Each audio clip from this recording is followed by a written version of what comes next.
Casemiro, Coutinho, Anthony কি আর জাতীয় দলে কখনো ফিরবেন? বর্তমানে অ্যান্থনি দুর্দান্ত ছন্দে আছে। প্রতিটি ম্যাচে যে পারফরমেন্স করতেছে বলার বাহিরে। এমন পারফরমেন্স যদি চলতে থাকে তাহলে পরবর্তী কল আপে সাবিনহোকে বাদ দিয়ে অ্যান্থনিকে দলে রাখবে দরিবাল। রিয়াল বেটিসে আসার পরে রীতিমতো উড়ছে যেন। কাতার বিশ্বকাপের পরে আর জাতীয় দলের হয়ে খেলতে দেখা যায়নি তাকে। আবারও অ্যান্থনি দলে ফিরতে পারে। অ্যান্থনি অল্প সময়ে ভক্তদের মন জয় করে নিয়েছে। আর আমার চ্যানেলে অ্যান্থনির ভক্ত অনেক রয়েছে, তারা প্রতিনিয়তই তার আপডেট চায়। বিশ্বাস রাখেন অ্যান্থনি ফিরবে আবারও ভয়ঙ্কর রূপে।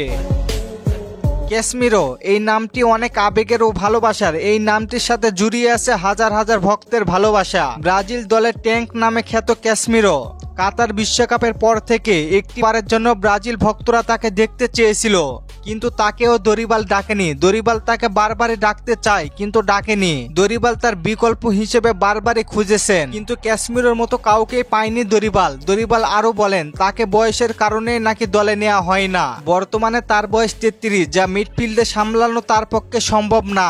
এই জন্য নাকি দল থেকে বাদ পড়েছেন।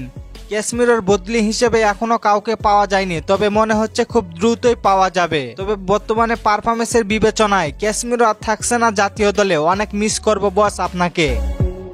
কুতিনহো, লিটন ম্যাজিশিয়ান নামে খ্যাত ফিলিপে কুতিনহো গোলশূন্য নিয়ে কিভাবে ম্যাচকে জিতাতে হয় তার থেকে কে ভালো জানে।